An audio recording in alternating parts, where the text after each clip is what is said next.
ಪ್ರೀತಿಯ ಸ್ನೇಹಿತರೆ, ಶರಣಾರ್ಥಿ ಸ್ನೇಹಿತರೆ, ಇವತ್ತಿನ ನಮ್ಮ ಒಂದು ಜಾಬ್ ಸರ್ಚ್ ಏನು ವಿಶೇಷ ಮಾಹಿತಿಯಪ್ಪ ಅಂದ್ರೆ ಉಡುಪಿ ಕೊಚ್ಚಿನ್ ಶಿಪ್ಯಾರ್ಡ್ ನೇಮಕಾತಿ 2026. ಹೌದು ಸ್ನೇಹಿತರೆ, ಇದು ಉಡುಪಿ ಕೊಚ್ಚಿನ್ ಶಿಪ್ಯಾರ್ಡ್ ನಲ್ಲಿ ಬಹುತೇಕ ಹುದ್ದೆಗಳ ಅರ್ಜಿಗಳನ್ನು ಆಹ್ವಾನಿಸಲಾಗಿದೆ. ಹಾಗಾದ್ರೆ ಈ ಒಂದು ಹುದ್ದೆನ ಪಡೆದುಕೊಳ್ಳಬೇಕಾದ್ರೆ ಯಾವೆಲ್ಲ ಒಂದು ಕ್ವಾಲಿಫಿಕೇಶನ್ ಆಗಿರಬೇಕಾಗುತ್ತೆ, ಯಾವ ವಯೋಮಿತಿ ಒಳಗಡೆ ಇರತಕ್ಕಂಥ ಅಭ್ಯರ್ಥಿಗಳು ಅರ್ಜಿ ಸಲ್ಲಿಸಬಹುದು, ಆಯ್ಕೆ ಇರತಕ್ಕಂಥ ಅಭ್ಯರ್ಥಿಗಳಿಗೆ ಪ್ರತಿ ತಿಂಗಳು ಸಿಗ್ತಕ್ಕಂಥ ವೇತನ, ಆನ್ಲೈನ್ ಮುಖಾಂತರ ಅರ್ಜಿಗಳನ್ನು ಹೇಗೆ ಸಲ್ಲಿಸಬೇಕು, ಇದ್ರ ಬಗ್ಗೆ ಕುಲಂಕುಷವಾಗಿ ನೋಟಿಫಿಕೇಶನ್ ವಿವರವನ್ನು ನಾನು ನಿಮಗೆ ಈ ವಿಡಿಯೋದಲ್ಲಿ ತಿಳಿಸಿಕೊಡ್ತಾ ಇದ್ದೀನಿ. ಅದಕ್ಕಿಂತ ಮುಂಚಿತವಾಗಿ ನಮ್ಮ ಯೂಟ್ಯೂಬ್ ಚಾನಲ್ಗೆ ಮೊದಲ ಬಾರಿ ಭೇಟಿ ನೀಡಿದರೆ ಸಬ್ಸ್ಕ್ರೈಬ್ ಜೊತೆಗೆ ಬೆಲ್ ಐಕನ್ ಕ್ಲಿಕ್ ಮಾಡೋದ ಮರೆಯಬೇಡಿ. ಯಾಕಪ್ಪ ಅಂದ್ರೆ ಪ್ರತಿನಿತ್ಯ ನಾವು ಕೇಂದ್ರ ಸರ್ಕಾರ ಮತ್ತು ರಾಜ್ಯ ಸರ್ಕಾರದ ಹೊಸ ಉದ್ಯೋಗ ಮಾಹಿತಿ ಕೊಡಲಿಂದ ತಪ್ಪದೆ ನೋಟಿಫಿಕೇಶನ್ ನಿಮಗೆ ಮೊದಲಿಗೆ ಬರಲಿದೆ. ಸ್ನೇಹಿತರೆ, ನಾವೀಗ ನೋಟಿಫಿಕೇಶನ್ ಫುಲ್ ವಿವರ ನೋಡ್ತಾ ಹೋಗೋಣ ಬನ್ನಿ. ನೋಡಿ, ಯಾವ ಒಂದು ಇಲಾಖೆಯಪ್ಪ ಅಂದ್ರೆ ಉಡುಪಿ ಕೊಚ್ಚಿನ್ ಶಿಪ್ಯಾರ್ಡ್ ನೇಮಕಾತಿ 2026. ನೋಡಿ, ಇದು ಉಡುಪಿ ಕೊಚ್ಚಿನ್ ಶಿಪ್ಯಾರ್ಡ್ ಅನ್ನೋದೇನಿದೆ ಭಾರತ ಸರ್ಕಾರದ ಅಧೀನದಲ್ಲಿ ಕೆಲಸ ಮಾಡ್ತಕ್ಕಂಥ ಒಂದಿದು ಶಿಪ್ ಬಿಲ್ಡಿಂಗ್ ಅಂದ್ರೆ ಶಿಪ್ ಮ್ಯಾನುಫ್ಯಾಕ್ಚರಿಂಗ್ ಇರ್ತಕ್ಕಂಥ ಒಂದು ಕಂಪನಿಯಾಗಿದೆ.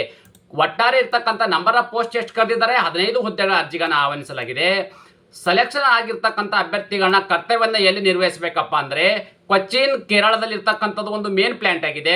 ಎರಡನೇ ಯೂನಿಟ್ ಅಂದ್ರೆ ಒಂದು ಸೆಕೆಂಡ್ ವಿಭಾಗ ಅಂತ ಹೇಳ್ತೀವಿ, ಅಂದ್ರೆ ಒಂದು ಎರಡನೇ ಯೂನಿಟ್ ಉಡುಪಿಯಲ್ಲಿ ಇರ್ತಕ್ಕಂಥ ಕರ್ನಾಟಕದಲ್ಲಿ ಕೆಲಸವನ್ನ ನಿರ್ವಹಿಸಬೇಕಾಗುತ್ತೆ. ಯಾವೆಲ್ಲ ಒಂದು ಹುದ್ದೆಗಳ ಅರ್ಜಿಗಳನ್ನು ಆಹ್ವಾನಿಸಲಾಗಿದೆ, ಅಸಿಸ್ಟೆಂಟ್ ಮ್ಯಾನೇಜರ್ ಇರ್ತಕ್ಕಂಥ ಹುದ್ದೆಗಳ ಅರ್ಜಿಗಳನ್ನು ಆಹ್ವಾನಿಸಲಾಗಿದ್ದು, ಆಯ್ಕೆಯಾಗಿರ್ತಕ್ಕಂಥ ಅಭ್ಯರ್ಥಿಗಳಿಗೆ ಪ್ರತಿ ತಿಂಗಳು ಸಿಗ್ತಕ್ಕಂಥ ವೇತನ ಎಷ್ಟು ಅಂದ್ರೆ 49,500 ರಿಂದ 54,540 ರೂಪಾಯಿವರೆಗೂ ಪ್ರತಿ ತಿಂಗಳು ಸಿಗ್ತಕ್ಕಂಥ ವೇತನ.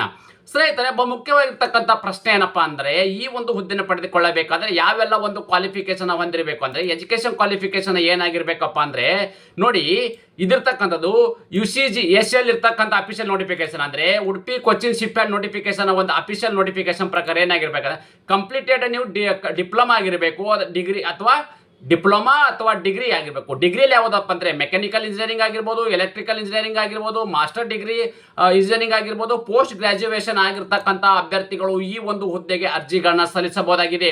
ಅದೇ ರೀತಿ ಈ ಒಂದು ಹುದ್ದೆನ ಪಡೆದುಕೊಳ್ಳಬೇಕಾದ್ರೆ ಯಾವ ಒಂದು ವಯೋಮಿತಿ ಒಳಗಡೆ ಇರ್ತಕ್ಕಂಥ ಅಭ್ಯರ್ಥಿಗಳು ಹುದ್ದೆಗೆ ಅರ್ಜಿಗಳನ್ನ ಸಲ್ಲಿಸಬಹುದು ಅಂದ್ರೆ ನೋಡಿ, ಇಲ್ಲಿ ಇರ್ತಕ್ಕಂಥದ್ದು ಏನಪ್ಪಾ ಅಂದ್ರೆ ಮ್ಯಾಕ್ಸಿಮಮ್ 30 ವರ್ಷ. ನೋಡಿ, ದಿನಾಂಕ ಇಲ್ಲಿ ಮೆನ್ಷನ್ ಮಾಡಿದ್ದಾರೆ 22/4/2020 ಅಂದ್ರೆ 22 ಏಪ್ರಿಲ್ 2026ಕ್ಕೆ ಅನ್ವಯವಾಗುವಂತೆ ಮ್ಯಾಕ್ಸಿಮಮ್ ನಿಮಗೆ ವಯೋಮಿತಿ 30 ವರ್ಷ ಒಳಗಡೆ ಇರಬೇಕು.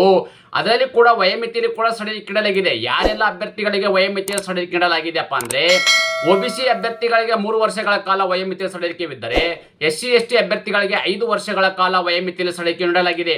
ಅದೇ ರೀತಿ ಅಪ್ಲಿಕೇಶನ್ ಫೀಸ್ ನೋಡಿ, ಇಲ್ಲಿ ಅಪ್ಲಿಕೇಶನ್ ಫೀಸ್ ಅಂದ್ರೆ ಯಾವ ಒಂದು ಕೆಟಗರಿ ಸಂಬಂಧಪಟ್ಟ ಅಭ್ಯರ್ಥಿಗಳು ಅರ್ಜಿ ಶುಲ್ಕವನ್ನು ಎಷ್ಟು ಪಾವತಿ ಮಾಡಬೇಕು, ಪೇ ಮಾಡಬೇಕಪ್ಪ ಅಂತಂದ್ರೆ SC/ST ಅಭ್ಯರ್ಥಿಗಳಾಗಿದ್ದರೆ ಅವರಿಗೆ ಮತ್ತು PWD ಅಭ್ಯರ್ಥಿಗಳಂದ್ರೆ SC/ST ಮತ್ತು ಫಿಸಿಕಲ್ ಹ್ಯಾಂಡಿಕ್ಯಾಪ್ಟ್ ಅಭ್ಯರ್ಥಿಗಳಾಗಿದ್ದರೆ ಯಾವುದೇ ಕೂಡ ಅರ್ಜಿ ಶುಲ್ಕ ಇರುವುದಿಲ್ಲ. ಅಂದ್ರೆ ಅವರಿಗೆ ಅರ್ಜಿ ಶುಲ್ಕದಿಂದ ವಿನಾಯಿತಿ ನೀಡಲಾಗಿದ್ದು, ಮತ್ತು ಆಲ್ ಅದರ್ ಕ್ಯಾಂಡಿಡೇಟ್ ಅಂದ್ರೆ ಅದು ಜನರಲ್ ಆಗಿರ್ಬೋದು ಮತ್ತು OBC ಕ್ಯಾಂಡಿಡೇಟ್ ಆಗಿದ್ದರೆ 400 ರೂಪಾಯಿ ಅರ್ಜಿ ಶುಲ್ಕವಿದೆ. ನೋಡಿ, ಜನರಲ್ ಮತ್ತು OBC ಅಭ್ಯರ್ಥಿಗಳಿಗೆ 400 ರೂಪಾಯಿ ಅರ್ಜಿ ಶುಲ್ಕವಿದೆ.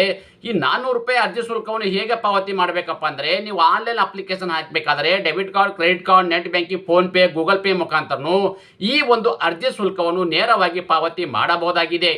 ಸ್ನೇಹಿತರೆ, ಇನ್ನೊಂದು ಮುಖ್ಯವಾಗಿರ್ತಕ್ಕಂಥ ಪ್ರಶ್ನೆ ಏನಪ್ಪಾ ಅಂದ್ರೆ ಸೆಲೆಕ್ಷನ್ ಪ್ರೊಸೆಸ್ ಅನ್ನ ಹೇಗೆ ಮಾಡ್ತಾರೆ ಅಂದ್ರೆ ಆಯ್ಕೆ ಪ್ರಕ್ರಿಯೆಯನ್ನು ಹೇಗೆ ಮಾಡ್ತಾರಪ್ಪ ಅಂದ್ರೆ ನಿಮ್ಗೆ ಮೊದಲೇದಾಗಿ ಒಂದು ರಿಟರ್ನ್ ಎಕ್ಸಾಮಿನೇಷನ್ ನಡೆಸ್ತಾರೆ. ಓಕೆ, ಈ ರಿಟರ್ನ್ ಎಕ್ಸಾಮಿನೇಷನ್ ಅಲ್ಲಿ ಪಾಸ್ ಆಗಿರ್ತಕ್ಕಂಥ ಅಭ್ಯರ್ಥಿಗಳನ್ನ ಪವರ್ ಪಾಯಿಂಟ್ ಮತ್ತು ಪ್ರಿಟೇಷನ್ ಇರ್ತಕ್ಕಂಥ ಒಂದು ಟೆಸ್ಟ್ ಅನ್ನು ನೀಡ್ತಾರೆ.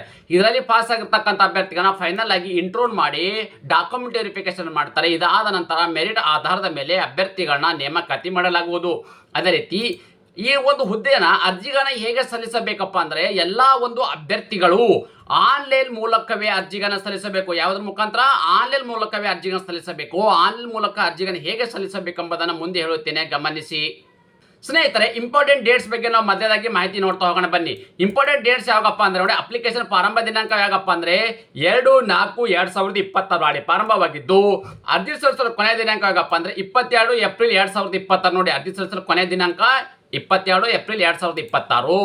ಮತ್ತು ಆನ್ಲೈನ್ ಅಪ್ಲಿಕೇಶನ್ ಜೊತೆಗೆ ನೀವು ಅಪ್ಲಿಕೇಶನ್ ಫೀ ಏನಿದೆ ಅದು ಕೂಡ ನಿಮಗೆ ಕೊನೆಯ ದಿನಾಂಕವನ್ನು ನೀಡಿದ್ದಾರೆ. ಅದು ಕೂಡ 22/4/2026. ಇಷ್ಟು ಒಳಗಡೆ ಓದಲಿರ್ತಕ್ಕಂಥ ನಿಮ್ಮ ಅಪ್ಲಿಕೇಶನ್ ಸಬ್ಮಿಟ್ ಮಾಡಿದ್ರೆ ಮಾತ್ರ ಅರ್ಜಿಗಳನ್ನ ಸ್ವೀಕೃತವಾಗಲಿದ್ದು. 22 ತಾರೀಕು ಆದ್ಮೇಲೆ ಮತ್ತೆ ಮಾಡಕ್ ಹೋದರೆ ಯಾವುದೂ ಅಲ್ಲಿ ಅರ್ಜಿ ಕೂಡ ಸಬ್ಮಿಟ್ ಆಗೋದಿಲ್ಲ. ನೀವು ಈ ಒಂದು ಹುದ್ದೆನ ಮಿಸ್ ಮಾಡ್ಕೋಬೇಕಾಗತ್ತೆ. ನಾನು ಹೇಳಿರ್ತಕ್ಕಂಥ ಒಂದು ಡೇಟ್ ಇದೆ 22 ಏಪ್ರಿಲ್ 2026 ಇಷ್ಟು ಒಳಗಡೆ ತಮ್ಮ ಅರ್ಜಿಗಳನ್ನ ಕಂಪ್ಲೀಟನ್ನು ಮಾಡ್ಕೊಳ್ಬೇಕಾಗತ್ತೆ. ಅದೇ ರೀತಿ ಇಂಪಾರ್ಟೆಂಟ್ ಅಪ್ಡೇಟ್ಸ್ ಏನಪ್ಪಾ ಅಂತಂದರೆ ನಿಮಗೆ ನೋಟಿಫಿಕೇಶನ್ ವಿವರವನ್ನು ಆಲ್ರೆಡಿ ಮಾಹಿತಿ ಕೊಟ್ಟಿದ್ದೇನೆ. ತಾವುಗಳಲ್ಲಿ ಗಮನಿಸ್ತಾ ಇದ್ದೀರಿ ಅಫಿಷಿಯಲ್ ವೆಬ್ಸೈಟ್ ಇದೆ. ಈ ಒಂದು ವೆಬ್ಸೈಟ್ಗೆ ಹೋಗಿ ತಮ್ಮ ಅರ್ಜಿಗಳನ್ನು ಸಲ್ಲಿಸಬೇಕು. ನಿಮಗೆ ತುಂಬಾನೇ ಅನುಕೂಲಕರವಾಗಲಿ ಅಂತ ಹೇಳ್ಬಿಟ್ಟು ಈ ಒಂದು ಅಪ್ಲಿಕೇಶನ್ ಏನು ವೆಬ್ಸೈಟ್ ಇದೆ, ಈ ಒಂದು ವೆಬ್ಸೈಟು ನನ್ನ ಯೂಟ್ಯೂಬ್ ಡಿಸ್ಕ್ರಿಪ್ಷನ್ ಬಾಕ್ಸಲ್ಲಿ ನೋಡಿ ತಾವುಗಳು ಗಮನಿಸ್ತಾ ಇದ್ರಿ. ಆ ಡಿಸ್ಕ್ರಿಪ್ಷನ್ ಬಾಕ್ಸಲ್ಲಿ ಒಂದು ಅರ್ಜಿ ಸಲ್ಲಿಸಬೇಕಾದ ಲಿಂಕ್ ಅನ್ನು ಕೊಟ್ಟಿರುತ್ತೇನೆ. ಡೈರೆಕ್ಟ್ ಆಗಿ ಆ ಲಿಂಕ್ ಅನ್ನು ಕ್ಲಿಕ್ ಮಾಡಿದಾಗ ಈ ತರದ ಒಂದು ಅಪ್ಲಿಕೇಶನ್ ಫಾರ್ಮ್ಯಾಟ್ ಅನ್ನು ಓಪನ್ ಆಗುತ್ತೆ. ಡೈರೆಕ್ಟ್ ಆಗಿ ಬೇಸಿಕ್ ಇನ್ಫಾರ್ಮೇಶನ್ ಅನ್ನ ನೀವು ಫಿಲ್ ಮಾಡಿ ಡೈರೆಕ್ಟ್ ಆಗಿ ಆನ್ಲೈನ್ ಮುಖಾಂತರ ಅರ್ಜಿಗಳನ್ನ ಸಲ್ಲಿಸಬಹುದಾಗಿದೆ.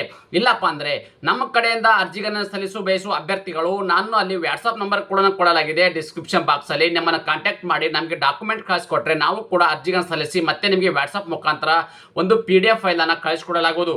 ಇದೇ ತರಹದ ಉದ್ಯೋಗ ಮಾಹಿತಿ ನೀವು ಇಷ್ಟಪಡುತ್ತೀರಿ ಎಂದು ಭಾವಿಸುತ್ತೇನೆ. ಈ ಉದ್ಯೋಗ ಮಾಹಿತಿ ನಿಮಗೆ ಇಷ್ಟವಾದರೆ ನಿಮ್ಮ ಫ್ಯಾಮಿಲಿಗೂ ಫ್ರೆಂಡ್ಸ್ಗೂ ಶೇರ್ ಮಾಡೋದನ್ನ ಮರೆಯದಿರಿ.